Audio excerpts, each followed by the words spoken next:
Donc, comme la parole de Dieu nous recommande en toutes choses, quoi que nous fassions, en parole ou bien en acte, nous le faisons au nom de notre Seigneur et Sauveur Jésus-Christ. Donc, procédons devant le Seigneur et remettons-lui toutes choses. Éternel Dieu, nous te bénissons, nous te rendons grâce, Seigneur, pour ta parole.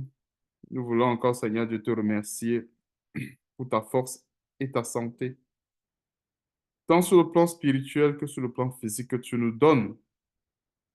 Merci encore, Seigneur Dieu, pour la connexion, pour la disponibilité des uns et des autres. Donne-nous surtout, Seigneur, de savourer cet instant euh, avec toi, dans ta parole, dans les puissantes révélations que tu as préparées d'avance pour nous. Et surtout que la gloire et l'honneur te reviennent en toutes choses dans nos vies. Et c'est dans le nom puissant de notre Seigneur et Sauveur Jésus-Christ que nous t'avons ainsi prié. Amen. Amen. Donc, le thème d'aujourd'hui, l'enseignement d'aujourd'hui porte sur la libéralité en Christ, la vraie libéralité en Christ. Et c'est quoi la libéralité?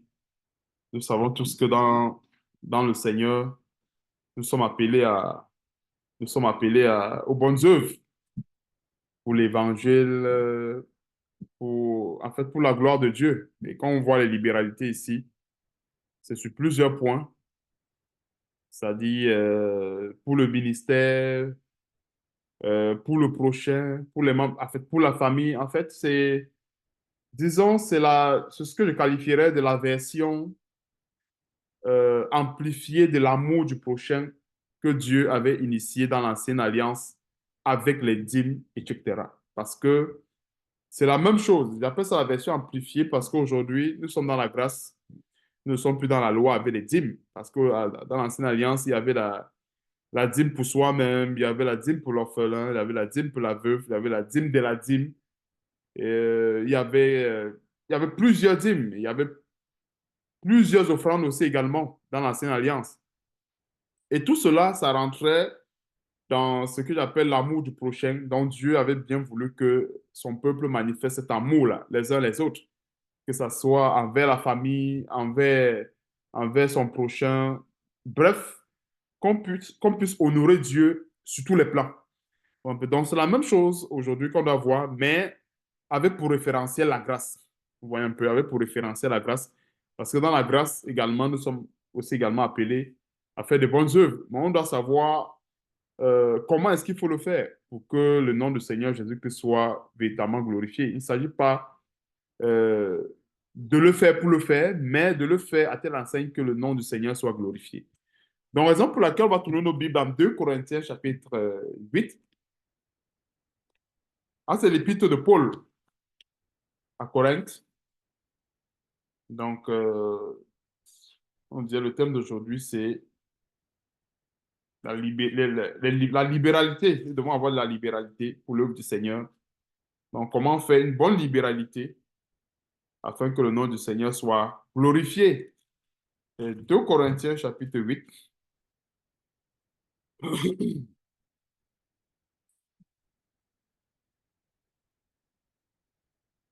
2 Corinthiens chapitre 8. Donc, verset 1. Je vais lire au nom de notre Seigneur et Sauveur Jésus-Christ, la lettre de Paul à l'église de Corinthe. Nous vous faisons connaître, frères, la grâce de Dieu qui s'est manifestée dans les églises de la Macédoine,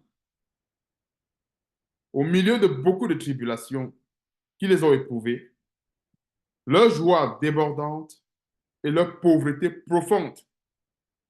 Avant de poursuivre, on va voir un grand contexte dans lequel l'Église a manifesté la libéralité. L'Église a manifesté l'amour du prochain. Parce que la libéralité, ça fait partie de ce qu'on appelle l'amour du prochain. C'est une façon de témoigner de son amour envers son prochain, ou envers son semblable, ou envers Dieu en ce qui concerne son œuvre. C'est pour ça que j'ai parlé de l'amour du prochain à plusieurs niveaux. Donc, on peut manifester l'amour du prochain envers son semblable, envers les membres de sa famille, envers Dieu. Justement, quand il dit envers Dieu lui-même, c'est en soutenant l'œuvre de Dieu. Parce que quand on dit manifester, L'amour envers Dieu, c'est justement en soutenant l'œuvre de Dieu. Ouais, un peu. Donc, voilà un peu comment est-ce qu'on peut manifester euh, l'amour de Dieu. En fait, on peut manifester euh, la véritable charité en Jésus-Christ, et la vraie charité en Jésus-Christ, sur le plan de la libéralité. Donc, au milieu de beaucoup de tribulations, ça nous montre que ce n'est pas facile de porter ce fruit. Ouais, un peu, c'est un fruit qui n'est pas facile à produire parce que c'est au milieu de beaucoup de tribulations. Et les tribulations sont là quelque part pour nous éprouver. Nous tous savons cela. La Bible dit ceci, au milieu de beaucoup de tribulations qui les ont éprouvées, leur joie débordante. Ça montre que c'était des chrétiens qui s'efforçaient à conserver la foi, qui s'efforçaient à conserver l'unité de l'esprit, la parole de Dieu. C'est pour ça que la Bible parle de leur joie débordante. C'est vrai, il y avait la tribulation, c'est vrai, il y avait des épreuves, mais ils avaient aussi également une joie débordante. Il y a aussi également un autre détail, c'est leur pauvreté profonde. Et c'est un grand paradoxe. On peut se demander, mais comment est-ce qu'une pauvreté profonde peut produire des libéralités? Et c'est pas ça qu'on se comprend un peu. Parce que dans le monde, au sens propre du monde, la pauvreté ne peut pas produire la libéralité. Nous tous savons cela. Mais avec Dieu, la pauvreté profonde produit des libéralités. Et c'est ce que nous sommes en train de voir. C'est une grande révélation. Et ça nous permet de comprendre que l'œuvre de Dieu nous interpelle tous et à tous les niveaux. Donc, qu'est-ce que la parole de Dieu nous fait comprendre ici au verset 2? Au milieu de beaucoup de tribulations qui les ont éprouvées, leur joie débordante et leur pauvreté profonde, on va continuer la suite, ont produit avec abondance de riches libéralités de leur part. C'est là que quand on me dit ce verset, on se dit, mais comment est-ce que des chrétiens peuvent être éprouvés dans ce sens, mais ils arrivent quand même à produire des libéralités dans cette pauvreté profonde, dans cette tribulation et autres. En fait, voilà comment est-ce que nous sommes appelés à travailler avec Dieu. Nous sommes appelés à s'aimer en quelque sorte en ce qui concerne le domaine des libéralités avec Dieu. C'est pour dire quoi? Et il n'y aura jamais un jour où il n'y aura pas de tribulation. Nous tous sommes appelés à entrer dans le royaume de Dieu en passant par beaucoup de tribulations. C'est pour dire qu'on sera toujours éprouvé. Et des fois, on veut tous se consoler dans notre chair en nous disant que peut-être demain sera meilleur. Mais des fois, quand demain arrive, il est encore pire. Vous voyez un peu? Et c'est pour cela que je comprends bien ce verset qui disait que ne refuse pas un bienfait quand tu as l'occasion de le faire. Je crois qu'il y a un verset qui le dit, j'essaie de paraphraser rapidement, je ne me rappelle plus du verset, que ne refuse pas un bienfait à quelqu'un quand tu as l'occasion de le faire. Pour dire que des fois, tu te dis, c'est demain que je vais le faire. Mais quand demain arrive, il y a encore des problèmes, des situations, tu trouves que non, tu ne peux plus le faire. Et je vous assure, frères et sœurs, c'est quelque chose qui est vraiment assez difficile pour nous. Nous sommes tous éprouvés dans ce domaine des libéralités. Nous sommes tous éprouvés dans ce grand domaine. Mais nous ne devons pas nous décourager. Nous devons, euh, nous devons considérer les intérêts de Dieu avant nos intérêts. Parce que pour exceller dans ce domaine, qu'est-ce qu'il faut faire? Considérer les intérêts de Dieu avant nos intérêts. Parce que si nous considérons d'abord nos intérêts avant les intérêts de Dieu, on ne peut pas exceller dans ce domaine. On va toujours chercher à avoir plus pour pouvoir donner la libéralité, alors que ce n'est pas ça. Si on considère les intérêts de Dieu, nous allons, en fait, nous allons toujours être en phase avec la volonté de Dieu ou en phase avec ce que Dieu met entre nos mains. Donc, verset 3, on va continuer dans le domaine des libéralités. Ils ont, je l'atteste, donné volontairement. Donc, une vraie libéralité, c'est volontaire. Ce n'est pas de l'extorsion. Il n'y a pas de technique d'extorsion. Non, non, c'est volontaire. C'est sous la base volontaire. C'est sous une base volontaire, autant pour moi. Alors, ils ont, je l'atteste, donné volontairement, selon leurs moyens et même au-delà de leurs moyens. Et c'est là que je dis, waouh. Et c'est à partir d'ici, sais pas si on se rappelle de l'histoire de la pauvre veuve qui avait donné 2 sous, tandis que les autres personnes donnaient de leur superflu et tout. Alors, ça montre que Dieu nous a terriblement bénis à telle enseigne que, peu importe l'état où on peut se trouver, nous avons de quoi faire l'œuvre de Dieu. Et c'est pas ça, on se comprend un peu. Nous avons de quoi faire l'œuvre de Dieu. Parce que quand nous méditons sur ce passage, nous comprenons que, en fait, que Dieu nous a donné tout ce qu'il faut pour glorifier son nom, tout ce qu'il faut pour manifester une véritable charité, ou bien euh, pour investir dans l'entreprise de Dieu. Moi, je vais utiliser cette expression, investir dans l'entreprise de Dieu. Parce que l'entreprise de Dieu est une entreprise qui est vaste. Aujourd'hui, dans le monde des religieux pentecôtistes et autres, machin et tout ça, c'est quoi, protestants et autres, ils ont réduit l'entreprise de Dieu au niveau, par exemple, d'un bâtiment de 4 murs. Or, l'entreprise de Dieu ne se réduit pas à ce niveau-là. L'entreprise de Dieu est vaste. Donc, si j'investis dans l'entreprise de Dieu, ce n'est pas forcément chez le soi-disant pasteur ou dans la soi-disant église où je m'en vais. Non. Dans l'entreprise de Dieu, il y a plusieurs niveaux. Nous avons la famille, par exemple. C'est pour ça que la Bible dit que celui qui ne prend pas soin des siens, il est pire qu'un celui qui ne prend pas soin des siens, principalement ceux de sa famille, est pire qu'un infidèle. Nous voyons un peu. Donc, nous avons la famille, nous avons le prochain et nous avons aussi également le corps de Christ. Donc, s'il faut circonscrire l'entreprise de Dieu, qui est le corps de Christ? Parce que en fait, j'ai présenté la chose de manière, l'entreprise de Dieu de manière générale et maintenant je vais rentrer dans les spécificités en ce qui concerne le corps de Christ. Alors, si nous rentrons dans l'entreprise de Dieu qui est le corps de Christ, nous allons constater que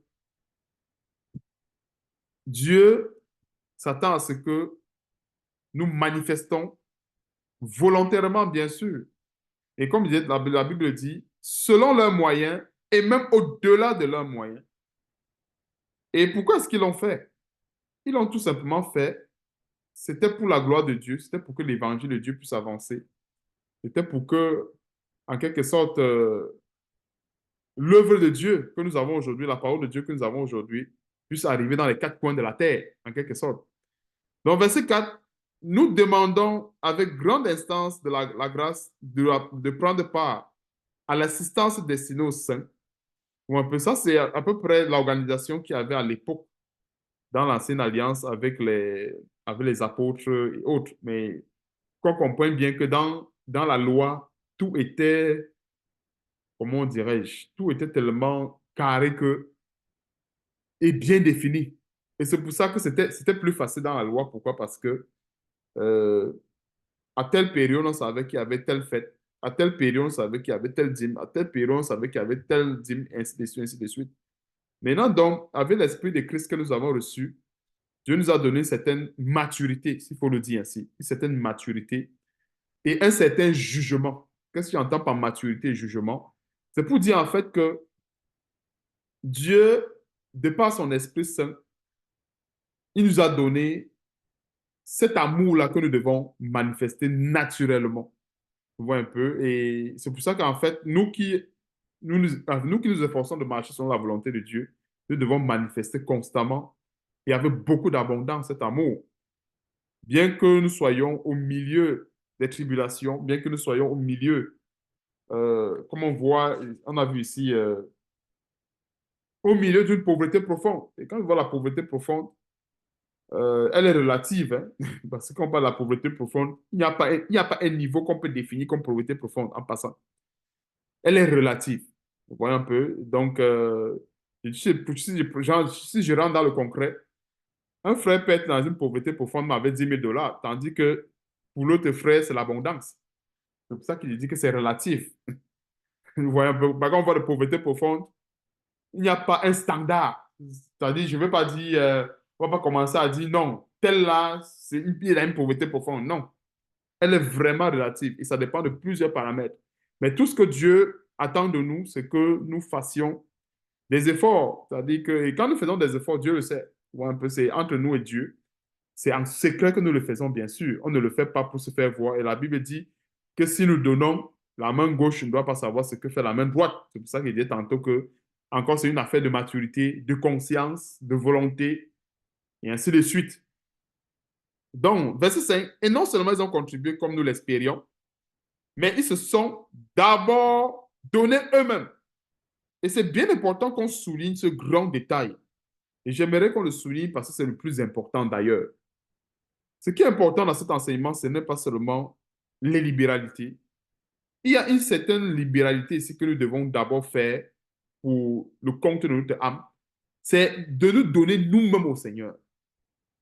En fait, c'est une libéralité, une forme de libéralité aussi également, une forme de libéralité autant pour moi qu'il ne faut pas négliger. Pourquoi? Parce que c'est vrai, c'est bien de participer à l'œuvre de Dieu, mais si nous-mêmes, on ne se donne pas tout entier à la parole de Dieu, ça ne sert à rien. Nous serons en train de s'aimer dans le néant. Nous voyons un peu, nous serons en train de s'aimer dans le néant. Donc, ils se sont donnés eux-mêmes. Donc, ça veut dire, nous devons d'abord nous donner nous-mêmes à Dieu. Donc, en tant que euh, cette ressource que nous sommes, spirituelle, nous devons d'abord nous abandonner, nous donner nous-mêmes à Dieu avant de donner quoi que ce soit. Et c'est ce que Dieu me demande d'abord, parce que Dieu ne demande pas nous quelconque. En fait, Dieu n'a pas besoin de nos biens. Il faut bien qu'on le sache. Dieu n'a pas vraiment, il n'a pas besoin de ça. Dieu a besoin de ce que nous sommes en train de voir ici, qu'on se donne, en fait, qu'on se donne d'abord. C'est ce que Dieu a besoin. Mais comme je disais tantôt, l'entreprise de Dieu a plusieurs niveaux. Donc, au niveau de Dieu, puisque Dieu, lui, n'a pas besoin du matériel, des finances et tout, nous allons nous donner nous-mêmes, mais au plus petit niveau, c'est-à-dire au niveau de l'entreprise de Dieu ici-bas, niveau relation, par exemple, entre nous et le peuple qu'il faut atteindre avec l'évangile, nous tous on comprend que à ce moment, les finances interviennent, à ce moment, les richesses vont intervenir. Est-ce que nous comprenons un peu? J'essaie un peu de donner plusieurs niveaux de l'entreprise de Dieu. Donc, de nous-mêmes à Dieu, il n'y a aucun facteur matériel ou finance qui entre à l'intérieur parce qu'on se donne soi-même à Dieu et Dieu est esprit. Donc, nous donnons à Dieu sur le plan spirituel. Mais comme je disais tantôt, quand nous descendons un peu plus bas, quand il faut peut-être aller toucher peut-être les personnes les plus démunies dans les villages et tout, on a besoin de mettre des moyens en jeu en soutenant une trompette, en soutenant une œuvre qui doit peut-être aller atteindre les gens dans ce sens. Nous voyons un peu, par exemple, la connexion Internet et ainsi de suite. Donc, c'est bien important qu'on prenne tous ces détails, mais le plus important de tout ce que nous avons cité, c'est d'abord se donner soi-même à Dieu. Voilà un peu, parce que nous sommes dans une entreprise et il y a une hiérarchie dans l'entreprise. Et c'est la même chose quand nous voulons faire des choses. Nous devons commencer par ce qui est d'abord très important avant de faire le reste des choses. Bien que rien ne soit négligeable dans le Seigneur. Parce que dans le Seigneur, il y a des gens, le piège très souvent ici, c'est qu'il y a des chrétiens qui pensent que on peut négliger telle chose et on peut juste faire telle chose. Non, avec Dieu, on ne néglige rien. Et je vois toujours, en fait, j'ai toujours pris la foi chrétienne comme cet examen que j'ai très souvent présenté comme figure. Vous voyez un peu un examen que nous avons à présenter et que nous avons des matières qui sont d'une grande importance, telles que, par exemple, les physiques, les mathématiques, qui ont des grands coefficients, des matières sur lesquelles on peut s'accrocher pour avoir de bonnes notes et réussir. Et nous avons aussi également des matières qui n'ont pas peut-être un grand sens. L'éducation physique et sportive avec le travail manuel. Et des fois, bon, pour une personne qui est assez calée, entre guillemets, moi je suis en train de donner une image, une personne qui est assez calée en mathématiques, en physique, dans ces matières-là qui ont des gros coefficients, il peut facilement réussir son examen. Mais comme je dis, vu que l'image, c'est pour tout l'ensemble du corps de Christ, il y a des gens qui ne sont pas assez calés dans ces matières. Donc, ils auront besoin d'aller. En fait, ils auront besoin en fait, ils auront besoin, en quelque sorte, d'avoir la moyenne dans ces matières-là entre guillemets, qui n'ont pas une certaine grande valeur, en quelque sorte, sur le plan spirituel. C'est-à-dire comme par exemple le travail manuel, l'éducation physique et sportive, et d'autres matières qui n'ont pas de grands coefficients. Vous voyez un peu? Donc, c'est pour dire qu'avec Dieu, nous faisons l'effort de ne rien laisser. En fait, nous avons un champ et nous faisons l'effort de travailler dans tout le champ. Sans toutefois dire que ici, il faut laisser parce que, bon, ici, ça n'est pas important. Parce que c'est justement peut-être là où ce n'est pas important que Dieu nous attend. Qui sait? Parce que des fois, on peut se dire que telle chose n'est pas important et pourtant, c'est là-bas même que Dieu nous attend. Et c'est pour cela qu'en fait, la foi, c'est tout ce tout-là que nous devons observer dans la parole de Dieu. Nous devons observer toute la parole de Dieu. Et en observant toute la parole de Dieu, nous devons comprendre que nous devons d'abord nous abandonner à Dieu. Ça, c'est le premier élément. Parce que pour faire l'œuvre de Dieu, si on ne s'abandonne pas à Dieu, ça ne sert à rien. Ça ne sert absolument à rien.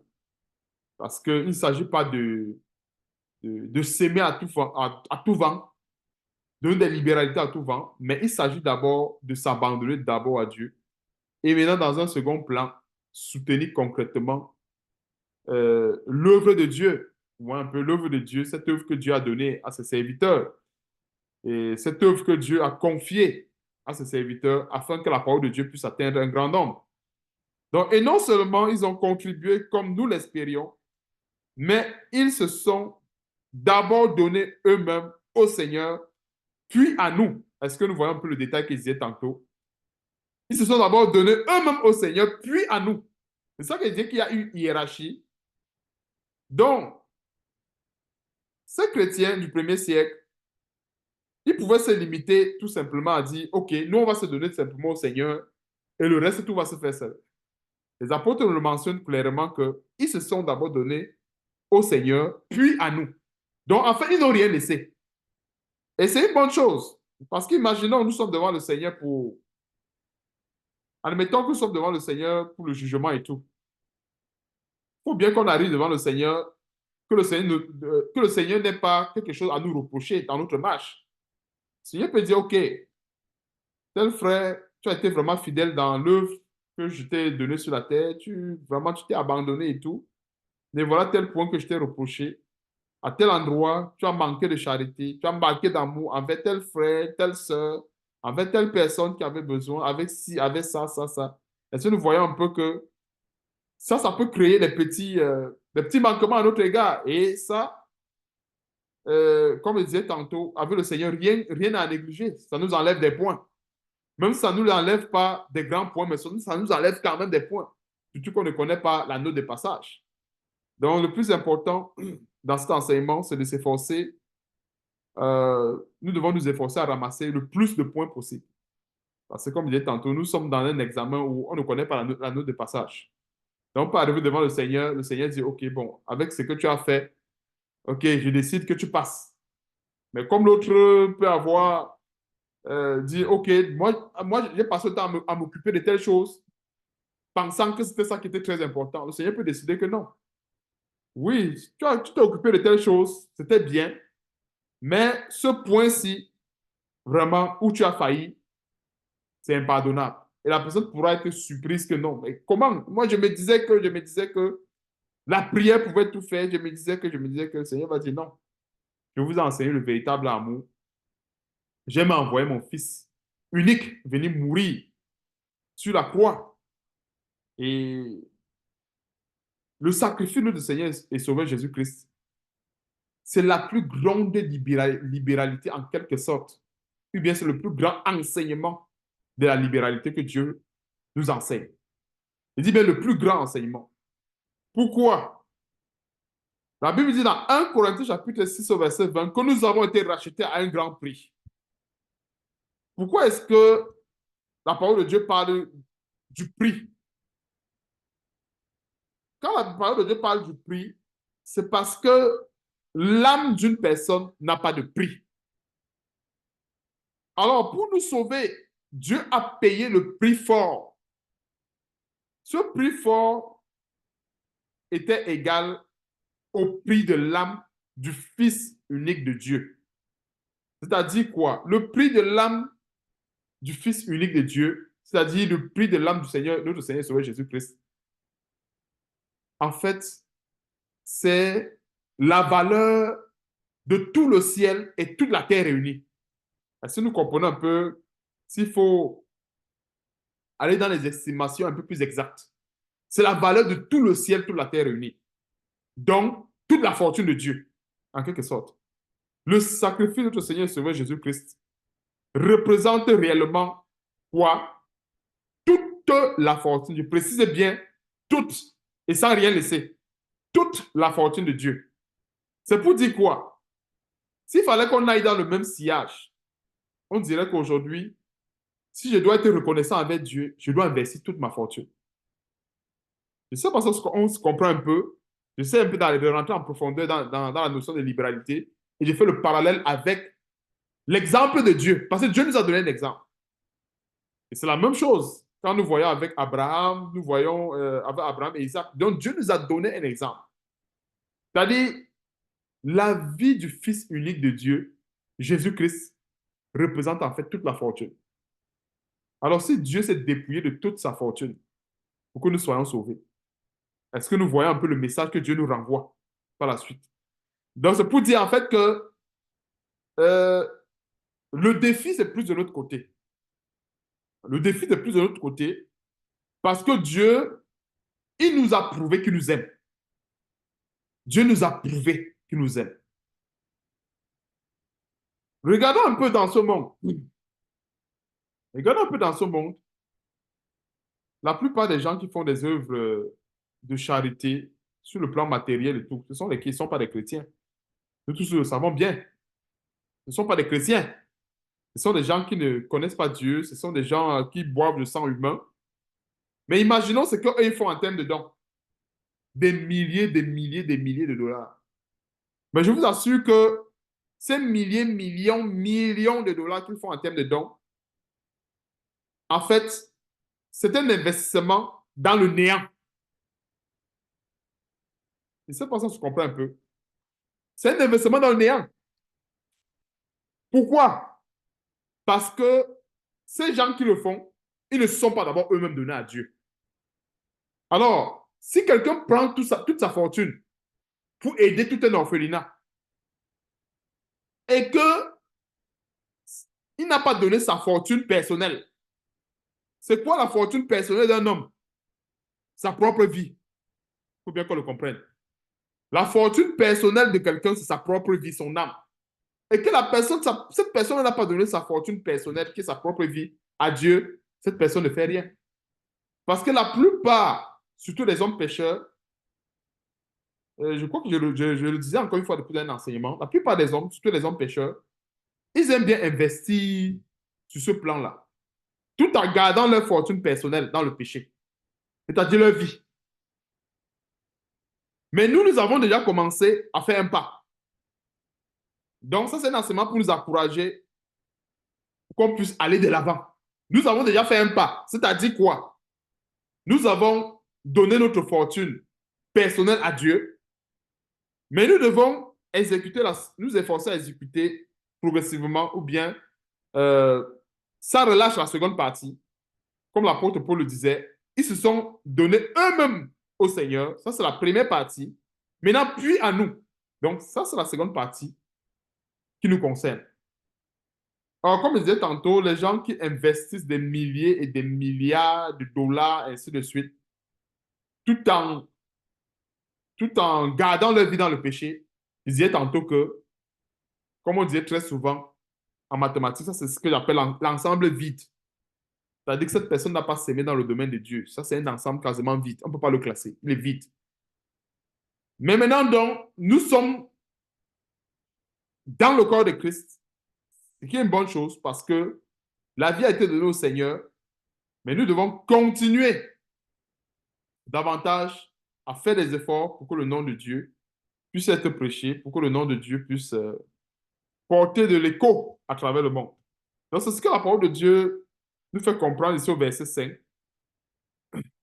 Et non seulement ils ont contribué comme nous l'espérions, mais ils se sont d'abord donné eux-mêmes. Ça, c'est le plus important. Ça, c'est un point vraiment, il est capital. Sans ce point-ci, on se retrouve dans quel ensemble? Quand je disais tantôt, je parlais de l'ensemble vide. C'est-à-dire que ça ne sert à rien de dire, je vais m'investir dans ci, dans ça, si moi-même, je ne me suis pas d'abord donné à Dieu. Là, je me retrouve directement dans l'ensemble vide. Au Seigneur, puis à nous, par la volonté de Dieu. Verset 6. Nous avons donc engagé Tite à achever chez vous cette œuvre de bienfaisance comme il avait commencé. De même que vous excellez en toutes choses, en foi, en parole, en connaissance, en zèle à tous égards et dans votre amour pour nous, faites en sorte d'exceller aussi dans cette œuvre de bienfaisance. Vous voyez un peu comment est-ce que l'apôtre peut les encourager. Ils excellaient. Donc c'est pour dire que ce n'était pas des... L'apôtre ne s'adressait pas aux chrétiens rebelles, aux chrétiens un pied dedans, un pied dehors. Il ne s'adressait pas aux faux chrétiens. Il s'adressait aux chrétiens qui s'efforçaient à appeler à Dieu. Donc c'est pour dire, en fait, ça, ce n'est pas le genre d'enseignement qu'on donne aux chrétiens qui aiment le péché. Non, on le donne aux chrétiens qui ont déjà compris qu'il faut se dépouiller du péché, mais qui doivent s'investir davantage dans l'entreprise de Dieu. Donc, au verset 7, c'est l'apôtre Paul dit ceci, de même que vous excellez en toutes choses. C'est pour dire en fait que la foi, il y a du progrès dans la foi. Ils excellaient en toutes choses. En foi, en parole, en connaissance. Mais ça ne se limite pas là. En zèle à tous égards et dans votre amour pour nous, faites en sorte d'exceller aussi dans cette œuvre de bienfaisance.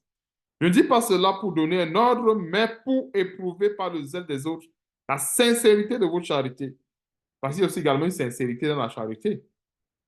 Vous voyez un peu, et c'est pour ça que les apôtres parlaient de la sincérité.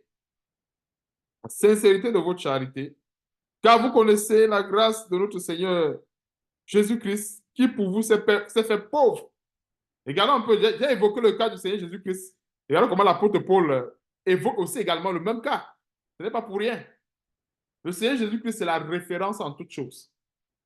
Le plus grand enseignement qu'on ait reçu, ou bien qu'on va toujours recevoir, c'est l'enseignement du sacrifice du Seigneur Jésus-Christ. Il n'y a pas plus grand enseignement. C'est la plus grande libéralité que Dieu nous a donnée. C'est la plus grande libéralité. C'est pour ça que la Bible dit que nous avons été rachetés à un grand prix. Quoi, c'est 1 Corinthiens chapitre 6 verset 20. Nous avons été rachetés à un grand prix. Dieu a payé le prix fort. Dieu a sorti toute sa fortune pour nous sauver. C'est pour ça que nous devons glorifier Dieu davantage dans notre esprit et dans nos œuvres. Parce que Dieu, lui, il s'est investi. Il a quasiment dépensé toute sa fortune en l'image de notre Seigneur et Sauveur Jésus-Christ pour nous sauver. Verset 9. Car vous connaissiez la grâce de notre Seigneur Jésus-Christ, qui pour vous s'est fait pauvre, de riche qu'il était, afin que par sa pauvreté, vous fussiez enrichis. Donc, nous sommes... Ce que Dieu nous demande, en fait, c'est d'être reconnaissant envers le Seigneur, tout simplement. Parce que, en fait, tout ce que le Seigneur Jésus-Christ, tout ce que Dieu a fait pour nous, on ne peut pas, je dirais, on ne peut pas, comme les mots me manquent. En fait, par nos actions, par nos moyens, on ne saura jamais dire vraiment merci à Dieu. C'est parce que j'essaie j'essaie de le dire un peu plus simplement pour qu'on le comprenne. En fait, même si on donne toute notre fortune aujourd'hui, qu'on s'abandonne au Seigneur à 100%, cela ne suffira pas pour dire merci à Dieu par rapport à ce qu'il a fait pour nous. Et c'est pour ça que se comprend un peu. Donc, même si un chrétien donne toute sa fortune, il se donne d'abord à Dieu et il donne toute sa fortune, cela ne suffira pas pour dire merci à Dieu pour tout ce qu'il a fait. Parce que toute sa fortune même qu'il donne et le fait qu'il s'abandonne à Dieu, ça n'atteint pas le prix de l'âme du Fils unique de Dieu. Vous voyez un peu, ça n'atteint pas. Donc, voilà un peu comment est-ce que Dieu nous challenge dans notre foi, afin que nous puissions nous investir pleinement dans de bonnes œuvres. Verset 9. Car vous connaissiez la grâce de notre Seigneur Jésus-Christ, qui pour vous s'est fait pauvre, de riche qu'il était, afin que par sa pauvreté, vous fussiez enrichis. Donc, aujourd'hui, nous sommes riches. Nous sommes riches. Nous sommes riches. Et nous devons être fiers de cela. Nous sommes riches et alors très riches. Nous sommes très riches. Et c'est la parole de Dieu qui le dit. Éphésiens chapitre 1, c'est la parole de Dieu dit. Nous sommes riches. Nous devons être conscients de cela. Les chrétiens sont les plus riches de la terre. Il n'y a pas plus riche sur cette terre comme un chrétien. Nous sommes les plus riches de la terre. Des fois, la fortune que nous avons, on ne connaît même pas. Mais nous sommes les plus riches de la terre. Très riches d'ailleurs. Et cette richesse est dans Éphésiens. Éphésiens chapitre 1 au verset 3. On va voir les richesses que nous avons. Béni soit Dieu. Éphésiens chapitre 1 verset 3. Quand le verset 9 nous dit ceci. La grâce de notre Seigneur Jésus-Christ, qui pour vous s'est fait pauvre de riche qu'il était, afin que par sa pauvreté, vous fussiez enrichis. Donc, voici ce verset qui le démontre, que nous sommes très riches et extrêmement riches. Éphésiens chapitre 1, verset 3. Béni soit Dieu, le Père de notre Seigneur Jésus-Christ, qui nous a bénis. Est-ce que nous voyons le temps de conjugaison? Conjugaison. Ce n'est pas béni soit Dieu, le Père de notre Seigneur Jésus-Christ, qui va nous bénir. Qui nous a bénis. En fait, il nous a déjà bénis. Parce qu'aujourd'hui, le genre de bénédictions que les chrétiens vont chercher dans ce temple de mort, ce ne sont pas des bénédictions, ça ne vient pas de Dieu. Les bénédictions qui viennent de Dieu ont déjà été établies sur le plan spirituel. C'est ce que nous voyons dans Éphésiens chapitre 1, verset 3. Ces bénédictions ont déjà été établies. Et nous avons déjà été bénis. On ne sert pas Dieu parce qu'on recherche une bénédiction. On ne peut pas s'aimer, ou bien on ne s'aime pas dans la vie de telle ou telle personne parce qu'on veut être béni. Comme la plupart des faux pasteurs enseignent. Viens donner parce que tu seras béni. Viens donner parce que tu seras béni. Non, on est déjà béni. C'est ce que la parole de Dieu nous enseigne. Nous sommes déjà bénis. Ce que nous faisons, c'est qu'en quelque sorte, nous manifestons tout simplement notre gratitude envers Dieu. C'est ce que Dieu demande. Dieu ne demande pas que non, donnez parce que je vais encore vous bénir. Non. En fait, c'est une question de gratitude. Et maintenant, Dieu, par ses grands moyens, lui, il sait comment pérenniser ce qu'il nous donne. Mais ça ne veut pas dire que non, comme je donne là, Dieu va me bénir. Dieu donne. En fait, ça a été une illusion que ces faux pasteurs ont toujours vanté. Je ne donne pas parce que j'attends que Dieu me bénisse. C'est que ça veut que je n'ai pas compris. Je n'ai pas compris la véritable bénédiction en Jésus-Christ. Je n'ai pas compris. Si je donne, si je soutiens une personne ou un frère qui est dans le besoin, ce n'est pas parce que je recherche une bénédiction, mais c'est tout simplement pour témoigner ma reconnaissance envers Dieu, qui lui a sacrifié son fils pour me sauver. C'est une reconnaissance. Je suis reconnaissant envers Dieu. Un point, un trait. Je ne donne pas parce que je recherche, ou même parce que je veux une percée, ou même parce que non, ce n'est pas ça. Mais je suis déjà béni. Béni soit Dieu, le Père de notre Seigneur Jésus-Christ, qui nous a bénis. Le verset ne dit pas qui va nous bénir. Qui nous a bénis de toutes sortes de bénédictions spirituelles. J'aime bien la précision de la bénédiction spirituelle dans les lieux célestes en Christ. Voilà pourquoi est-ce que le chrétien est riche. Les plus riches de la terre, il n'y a pas plus riche sur la terre qu'un chrétien. Il n'y en a pas. Et nous avons encore ce grand détail dans 2 Corinthiens chapitre 8 au verset 2. On voit comment est-ce que les Corinthiens à ce niveau, ils ont manifester cette richesse qu'ils avaient sur le plan céleste. C'est pour ça que la Bible dit, au milieu de beaucoup de tribulations qu'ils ont éprouvées, leur joie débondante et leur pauvreté profonde. La pauvreté ici, là, c'est la pauvreté matérielle. Et leur pauvreté profonde, vous dire, ben, sur le plan du matériel, les finances ils n'avaient rien. Maintenant, regardons le résultat. Et c'est ça qui montre en fait que nous sommes richement bénis sur le plan spirituel. On produit avec abondance de riches libéralités de leur part. Je vous assure, sur le plan physique, ça c'est un paradoxe. On ne peut pas, on va dire, mais comment une personne peut produire des libéralités alors qu'il est pauvre? Ça n'a pas de sens. C'est pour ça qu'il y a la plupart de ces enseignements qui met la convoitise dans le cœur des gens, parce qu'on les fait comprendre que non, c'est quand tu auras beaucoup que tu vas aussi pouvoir aider les gens, que tu vas pouvoir donner. On met la convoitise dans le cœur. Alors que, en fait, on n'investit pas dans l'entreprise de Dieu pour avoir encore plus, parce qu'on a déjà tout reçu. Comme le dit Éphésiens chapitre 1, verset 3, nous avons déjà tout reçu. Mais si nous investissons dans l'entreprise de Dieu, c'est tout simplement pour dire quoi? Merci à Dieu. Un point très. C'est seulement pour dire merci à Dieu. Il n'y a pas une autre raison. On n'investit pas dans l'entreprise de Dieu parce que non, on attend que Dieu fasse ceci. On attend que Dieu fasse cela. On attend que... Non.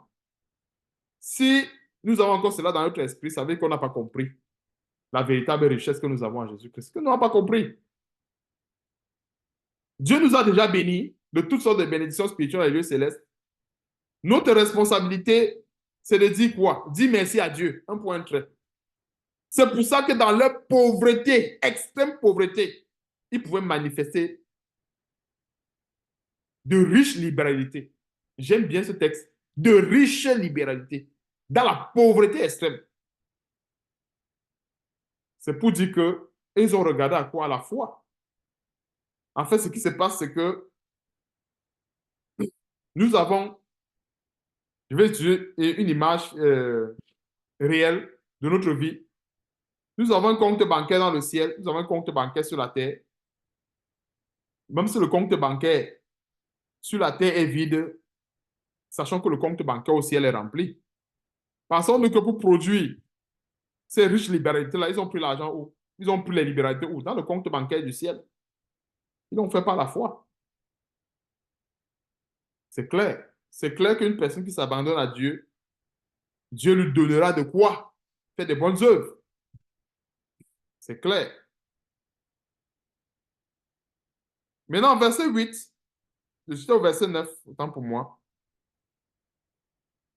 Qui pour vous se fait pauvre de riche qu'il était, afin que par sa pauvreté vous fussiez enrichis. Donc, c'est le parallèle, la parenthèse qui avait été ouverte avec Éphésiens chapitre 1, qui démontrait en fait que nous sommes riches, nous avons été enrichis pleinement par notre Seigneur et Sauveur Jésus-Christ.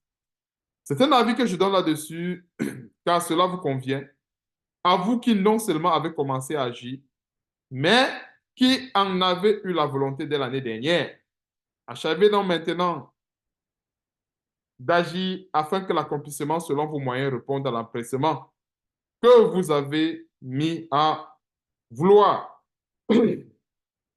La bonne volonté, quand elle existe, est agréable en raison de ce qu'elle peut avoir à sa disposition et non de ce qu'elle n'a pas. Si nous voyons un peu, la bonne volonté, c'est ça. On a la bonne volonté de faire, mais c'est la bonne volonté dans ce qu'on a, pas dans ce qu'on n'a pas. Parce que la Bible dit quoi, verset 13? Car il ne s'agit pas, car il s'agit non de vous exposer à la détresse pour soulager les autres, mais de suivre une règle d'égalité. Dans la circonstance présente, votre superflu pourvoira à leurs besoins. Donc, le verset 13, c'est un résumé du contexte de la libéralité. Et quand nous voyons la règle d'égalité, c'est une règle d'égalité fictive. Qu'est-ce que j'entends par règle d'égalité fictive? C'est une question de dire ceci. Admettons un frère a deux beignets ou deux pains, deux morceaux de pain. Il y a un autre frère qui n'a pas de morceau de pain. Alors, il donne un morceau de pain à son frère pour que les deux aient un morceau de pain. C'est ça qu'il appelle la règle d'égalité, mais qui est en fait une égalité fictive. Ou en tout cas, pas une égalité fictive, c'est que c'est le frère qui possède, le frère qui donne le deuxième pain qu'il a, c'est lui qui possède les deux morceaux de pain. C'est pour ça que je dis, en fait, c'est une égalité fictive. Parce que si c'était une égalité réelle, chacun devait avoir un morceau de pain. Est-ce que nous voyons un peu l'égalité réelle versus l'égalité fictive? C'est-à-dire que le frère en question qui a deux morceaux de pain, il a de quoi donner à celui qui n'en a pas pour qu'il y ait ce que j'appelle de l'égalité fictive. C'est ça, en fait, la règle d'égalité fictive que l'apôtre Paul parlait ici, qui n'est pas une égalité réelle. Parce que dans le cadre d'une égalité, autant pour moi, réelle, chacun devrait avoir un pain. Mais dans l'égalité euh, fictive qui accomplit justement la loi de Dieu, la parole de Dieu, c'est que celui qui a deux vêtements donne un vêtement à celui qui n'en a pas. Verset 14. Afin que leur superflu pouvoir pareillement au vôtre, en sorte qu'il y ait égalité, selon qu'il est écrit, celui qui avait ramassé beaucoup n'en avait rien de trop, et celui qui avait ramassé peu n'en manquait pas. Grâce soit rendue à Dieu de ce qu'il a mis dans le cœur de Tite, le même empressement pour vous, car il a accueilli notre demande, et c'est avec un nouveau zèle et de son plein gré qu'il part pour aller chez vous. Nous envoyons avec lui le frère dont la louange en ce qui concerne l'évangile est répandue dans toutes les églises. Donc, on va aussi également aller prendre un petit détail dans 2 Corinthiens chapitre 9. 2 Corinthiens chapitre 9, versets 6 à 7, c'est ce qu'on va terminer par la grâce de Dieu. Sachez-le, celui qui sème peu et celui qui sème peu moissonnera peu, autant pour moi, et celui qui sème abondamment moissonnera abondamment. Que chacun donne comme il a résolu en son cœur, sans tristesse ni contrainte, car Dieu aime celui qui donne avec joie. Et Dieu peut vous combler de toutes sortes de grâces, afin que possédant toujours en toutes choses de quoi satisfaire à tous vos besoins, vous ayez encore en abondance pour toute bonne œuvre. Donc, je vais m'arrêter ici pour le cas de cet enseignement et nous comprenons en fait que la libéralité, elle est importante. Euh, Pourquoi? Parce que justement, c'est une manière pour nous de dire merci à Dieu pour ce qu'il a fait pour nous.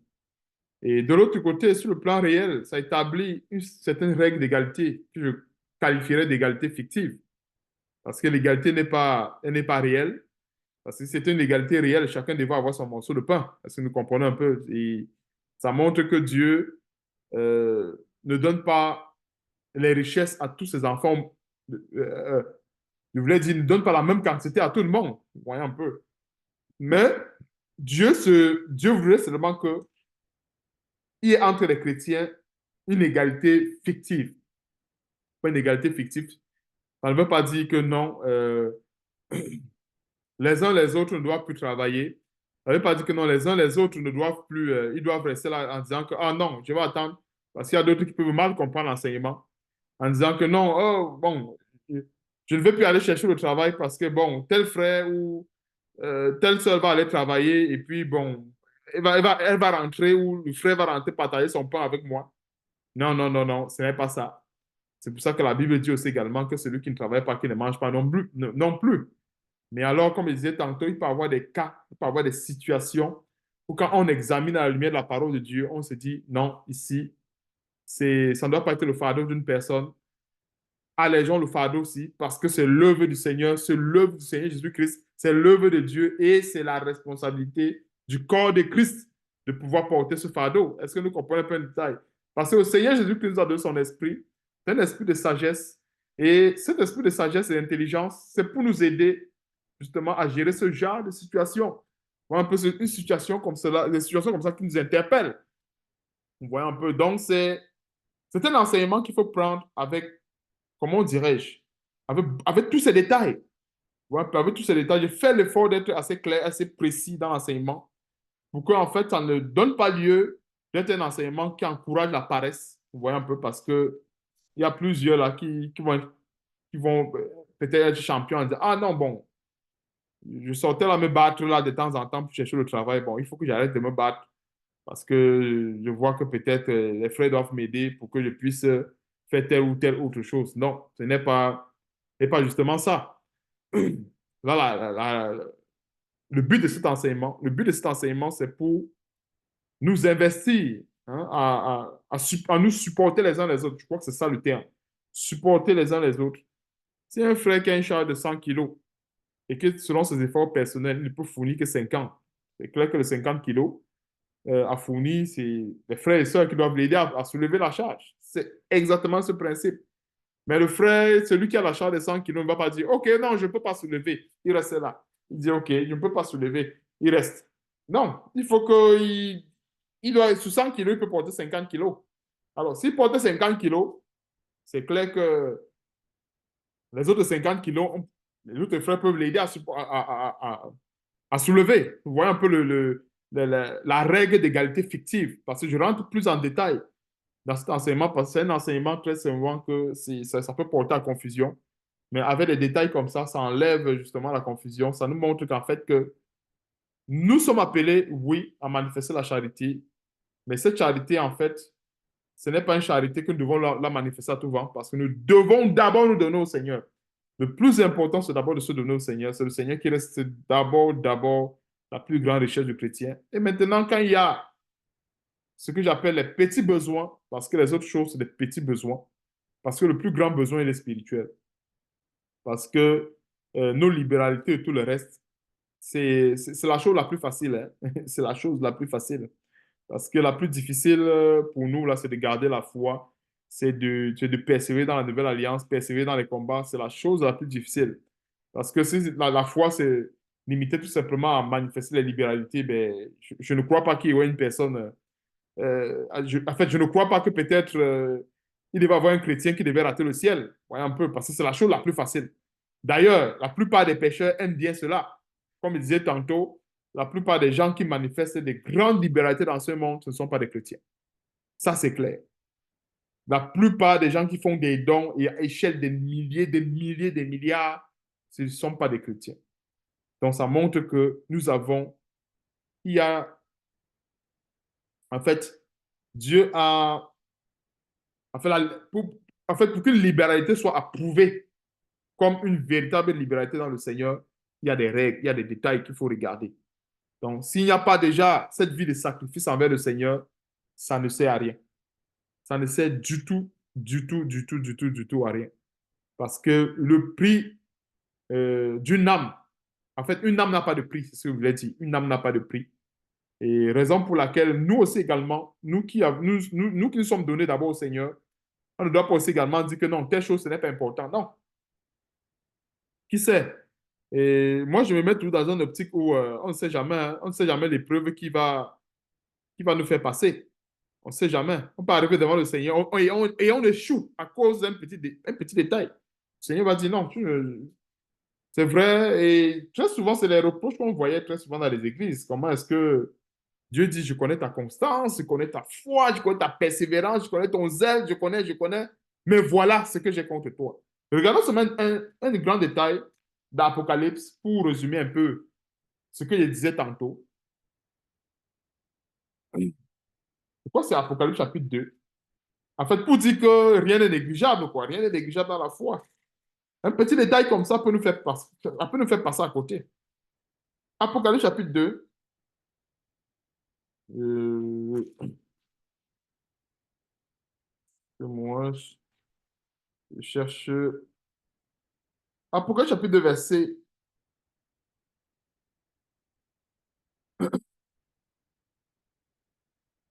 à partir du verset 1. C'est tout simplement pour illustrer un peu ce qu'il est en train de dire. On va voir le cas une église qui travaille. Verset 1. Écrit à l'ange de l'église d'Éphèse. Voici ce que dit celui qui tient les 7 étoiles dans sa main droite. Celui qui marche au milieu des 7 chandeliers d'or. Je connais tes œuvres, ton travail et ta persévérance. Je sais que tu ne peux pas supporter les méchants. Et que tu as éprouvé ceux qui se disent apôtres et qui ne le sont pas. Et que tu les as trouvés menteurs. Et que tu as de la persévérance. Que tu as souffert à cause de mon nom. Waouh, c'est facile de souffrir pour le Seigneur à cause de son nom. Et que tu ne t'es point lassé. Voilà une église que le Seigneur loue. pour pour ses œuvres, pour son zèle. Le Seigneur loue cette église. On va lire la suite. Mais ce que j'ai contre toi, ça c'était tout simplement un point que j'illustrais pour dire que on ne doit rien négliger dans la foi. Ne négligeons rien. Parce qu'il ne faut pas que on arrive devant le Seigneur va dire, mais je connais ton zèle, je connais ta persévérance, je connais que tu étais, que tu, ton zèle pour les faux apôtres, pour les femmes de Jézabel et autres, je connais, mais voici ce que j'ai contre toi. Waouh! Regardons comment est-ce que on peut être déçu, c'est-à-dire que la porte du ciel se ferme pour un petit détail. Ouais, et nous devons tirer beaucoup de leçons de ces avertissements-là. Parce que quand nous voyons, par exemple, le reproche, ou bien ce que le Seigneur Jésus-Christ reproche à ces églises, c'est très souvent des choses que, en fait, qu'on dirait même que, mais, en fait, il reproche même l'église, pourquoi? C'est-à-dire, euh, tu cherches même la faute. En fait, si c'était nous, on devait chercher la faute, on ne devait pas voir. Parce que si on revient au verset 2, je connais tes œuvres, je connais ton travail et ta persévérance. Mais nous sommes en face, par exemple, d'une église qui persévère. C'est-à-dire, ils font des efforts pour se sanctifier chaque jour. Ils font des efforts pour lire la Bible, pour mettre en parole de Dieu, pour mettre en pratique la parole de Dieu. Je sais que tu ne peux pas supporter les méchants. Vous savez, c'est les gens que, en fait, les mauvaises compagnies corrompent les bonnes mœurs. Ils n'étaient pas dans les mauvaises compagnies. Ils ne supportaient pas les méchants. Et que tu as éprouvé ceux qui se disent apôtres, toujours dans la même lancée, et qui ne le sont pas, et que tu as trouvé menteur. Que tu as de la persévérance, c'est-à-dire malgré les épreuves, les injures, les insultes et les railleries. Ces gens de chrétiens, ils ont supporté cela. Que tu as la persévérance et que tu as souffert à cause de mon nom. Imagine un chrétien qui a même qui a été abandonné à cause du nom du Seigneur Jésus-Christ, qui a même perdu son travail à cause du nom du Seigneur Jésus-Christ. Mais le Seigneur continue en disant ceci, et que tu ne t'es point lassé. Si nous comprenons un peu le zèle. Imaginez un chrétien qui a ce genre de zèle. Nous tous, on va voir qu'il n'y a pas de problème, n'est-ce pas? On va voir qu'il n'y a pas de problème. Mais au verset 4, qu'est-ce que le Seigneur dit? Mais ce que j'ai contre toi, c'est que tu as abandonné ton premier amour. Je dis que waouh! Je dis que, en fait, quand nous lisons les versets 2 et 3, juste à ce niveau, on peut peut-être conclure que non, ici, il n'y a pas de reproche. On peut peut-être dire que non, il n'y a plus de reproche. Mais quand on arrive au verset 4, on dit, hey, qu'est-ce qu'il y a encore contre cette église? C'est que tu as abandonné ton premier amour. Souviens-toi dont tu es tombé. Et je vous assure, abandonner son premier amour, c'est dans tout, hein. Imaginons un chrétien, peut-être dans son premier amour, il soutenait l'œuvre de Dieu, il aidait les veuves, il aidait les orphelins, il volait au secours de telle ou telle personne dans son premier amour, et que cette personne a subitement quitté ce chemin. Le Seigneur va dire que non, tu as abandonné ton premier amour. Parce que quand on dit le premier amour ici, en fait, c'est un terme qui est général. C'est-à-dire que le premier amour, là, ce n'est pas forcément dans tel élément. Ce n'est pas forcément dans tel autre élément. Mais ici, le Seigneur veut reprendre à cette église le zèle qu'il avait auparavant. Imaginons une personne dans son premier zèle. Elle pouvait quasiment donner toute sa maison. Peut-être pour qu'on tienne l'assemblée ou bien pour qu'on prie tous les jours, tous les jours, tous les jours. Mais avec le temps, la personne s'est refroidie en trouvant que non. Bon, peut-être je trouve que ça, c'est ma maison personnelle. Je trouve que. Est-ce que vous comprenez un peu le premier amour? Comment est-ce que ça comment a été dilué? Je donne tout simplement un exemple qu'on comprenne le premier amour, mais le premier amour, ça ne se limite pas seulement là. Ça peut aussi également aller dans d'autres détails. C'est pour ça que le Seigneur Jésus dit ceci. Souviens-toi donc d'où tu es tombé. Donc, ça veut dire qu'il y a un détail. Il y a un détail qui a manqué à cette église, qui a manqué à ces gens. Un détail. Il dit, souviens-toi d'où tu es tombé. Parce que le Seigneur a soulevé les points positifs, positifs, positifs, positifs. Mais il dit, mais j'ai quelque chose contre toi. C'est pour ça qu'il dit tantôt que nous devons faire l'effort d'être irréprochables selon la parole de Dieu. On peut avoir le zèle, on peut avoir toutes ces choses. On arrive devant le Seigneur va dire que non. Voilà ce que j'ai contre toi. Il te manque de ceci, il te manque telle chose, il te manque ceci, il te manque liberté, il te manque ceci. Et c'est à ce moment qu'on va dire, waouh, je me disais seulement que peut-être en me donnant au Seigneur et en dénonçant les œuvres des ténèbres, ça devait être suffisant. Et pourtant, non, le Seigneur va dire, il manque tel détail. Mon œuvre n'a pas suffisamment prospéré au milieu de toi, peut-être parce que voilà, tu aurais dû investir comme ceci pour que peut-être la parole de Dieu puisse atteindre tel village, par exemple. Essayez seulement de donner un peu un exemple du premier amour. Vous comprenez un peu, parce que le premier amour, ici, ce n'est pas forcément un élément précis. Hein. Premier amour, ça touche tous les éléments. Ça touche tout. Le premier amour, peut-être pour un homme, ça peut être peut-être la tendresse avec ses enfants. Ça peut être tout.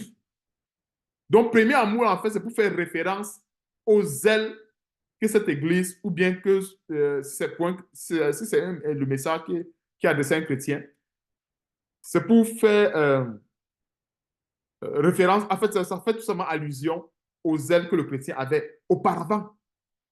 Et nous tous, quand on a reçu le Seigneur pour la première fois, on était prêts à tout. On était prêts à tout pour le Seigneur. On était prêts à tout. Et c'est ce zèle, en fait, on doit veiller à ce que ce zèle soit constant.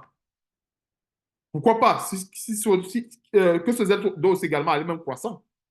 Vous voyez un peu. Donc, c'est bien important de comprendre ces détails. J'ai tout simplement pris l'avertissement de cette église pour nous faire comprendre que on ne néglige rien dans le Seigneur. Voilà le but. Voilà pourquoi est-ce qu'il a pris cet avertissement.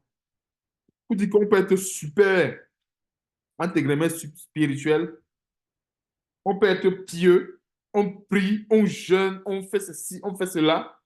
Mais s'il y a un détail où le Seigneur nous reproche, ça se pourrait qu'on ne va pas, ça se pourrait qu'on manque. On manque à notre objectif final, qui est l'entrée au ciel. Parce que si le Seigneur nous a donné a fait ces détails qu'on médite dessus, ce n'est pas pour rien. Ce n'est pas pour décorer la Bible. C'est pour nous préparer. S'il y a un détail qui nous manque encore, rachetons-nous. Nous devons nous racheter. Vous voyez un peu, c'est pourquoi on se rachète. C'est pour ça que la parole de Dieu nous interpelle quasiment dans tous les angles. Ce n'est pas pour rien. Parce que des fois, on va dire, ah, telle chose, ce n'est pas important. Ah bon, ce n'est pas important. Pour Dieu, tout est important. Tout.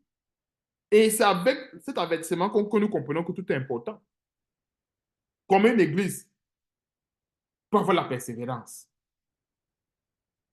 dénoncer les œuvres des ténèbres et tout. Et après, le Seigneur trouve encore quelque chose qui ne va pas. La plupart des faux chrétiens devaient dire aujourd'hui que non, tu passes le temps à regarder ce qui ne va pas. Toi-même, tu ne vois pas aussi également que l'église est persévère. Tu ne vois pas, tu ne vois pas. Non. Le Seigneur nous a donné un esprit d'excellence. Donc, nous devons exceller avec cet esprit. C'est pour ça que nous devons fonctionner avec le détail irréprochable. C'est un petit détail qui nous manque dans la parole de Dieu, allons rechercher cela et avançons. Donc, que Dieu soit loué pour cet enseignement et que toute la gloire et l'honneur reviennent à notre grand Dieu et à notre Seigneur Sauveur Jésus-Christ. Amen.